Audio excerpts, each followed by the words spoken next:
ವಿರೋಧ ಪಕ್ಷದ ನಾಯಕರುಗಳು ಬಹುಶಃ ಈ ರೀತಿಯಾದಂಥ ಪ್ರವೃತ್ತಿಯನ್ನು ಪದೇ ಪದೇ ತೋರಿಸೋದ್ರ ಮುಖಾಂತರ ಕರ್ನಾಟಕದ ಇರ್ತಕ್ಕಂಥ ಗೌರವವನ್ನು ಕಡಿಮೆ ಮಾಡ್ದಂಗೆ ಆಗೋದಿಲ್ವಾ? ಕನ್ನಡಿಗರು ಸುಸಂಸ್ಕೃತರು ಅಂತಕ್ಕಂಥ ಭಾವನೆ ಇಡೀ ದೇಶದಲ್ಲಿದೆ. ಇದನ್ನು ನೋಡ್ತಾ ಇದ್ರೆ ಭಾರತೀಯ ಜನತಾ ಪಕ್ಷದ ಈ ಒಂದು ಆಟ, ಈ ಒಂದು ಉಪಟಳ ಇವನ್ನೆಲ್ಲ ನೋಡ್ತಾ ಇದ್ರೆ ಬಹುಶಃ ಕಳೆದ 10-12 ವರ್ಷಗಳಿಂದ ನೀವು ನೋಡ್ಕೊಂಡೇ ಬನ್ನಿ,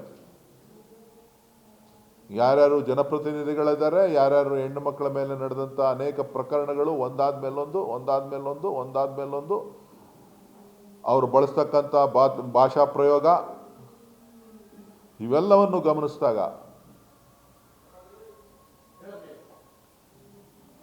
ನಿಮ್ಗೇನು ಅನ್ನಿಸ್ತದೆ?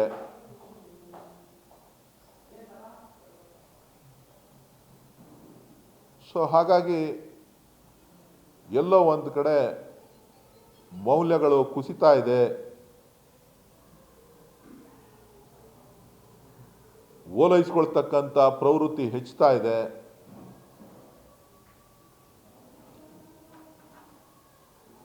ಜನಪ್ರತಿನಿಧಿಗಳು ಅಪಹಾಸ್ಯಕ್ಕೀಡಾಗ್ತಾ ಇದ್ದಾರೆ.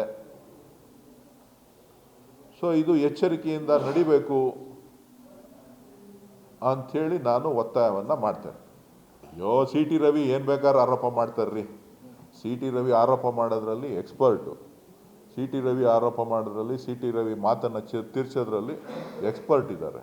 ಅದರಲ್ಲೇನಿದೆ? ನಾನು ಹೆಚ್ಚಿಗೆ ಮಾತನಾಡ್ಲಿಕ್ಕೆ ಹೋಗೋದಿಲ್ಲ. ಅವ್ರೇನಾದ್ರು ಜಾಸ್ತಿ ಮಾತಾಡಿದ್ರೆ ಅವ್ರ ಬಗ್ಗೆ ಏನು ಮಾತಾಡಬೇಕು ಅಂತ ಮಾತನಾಡ್ತೀನಿ. ಗೌರವಯುತವಾಗಿ ಆದಂಥ ತಪ್ಪಿಗೆ ಈ ರಾಜ್ಯದ ಮಹಿಳೆಯರನ್ನು ಕ್ಷಮೆ ಕೇಳ್ತಕ್ಕಂಥದ್ದು ಒಳಿತು ಅಂತಕ್ಕಂಥದ್ದು ನನ್ನ ಭಾವನೆ. ಅವ್ರ ಮನೆಯಲ್ಲೂ ಕೂಡ ಮಹಿಳೆಯರಿದ್ದಾರೆ, ಅವ್ರ ಕುಟುಂಬದಲ್ಲೂ ಕೂಡ ತಾಯಿ ಜನ್ಮ ಕೊಟ್ರೇನೆ ಇವರೆಲ್ಲ ಆಚೆ ಬರೋಕ್ಕೆ ಸಾಧ್ಯ.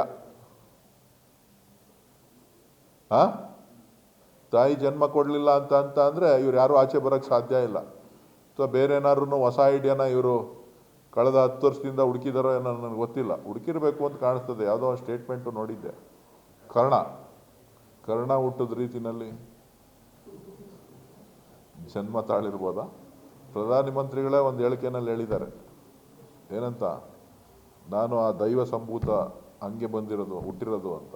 ಹಂಗೇನಾದರೂ ಇವರು ಹುಟ್ಟಿದಾರೋ ಏನೋ ನನಗೆ ಗೊತ್ತಿಲ್ಲ. ಯಾಕಂದರೆ BJP ವಂಶಸ್ಥರಲ್ವಾ?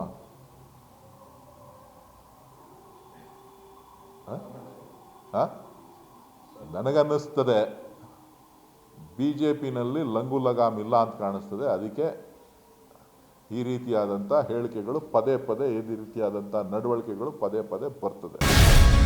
ಗ್ಯಾರಂಟಿ ನ್ಯೂಸ್, ಸುದ್ದಿ ಖಚಿತ, ನ್ಯಾಯ ನಿಶ್ಚಿತ.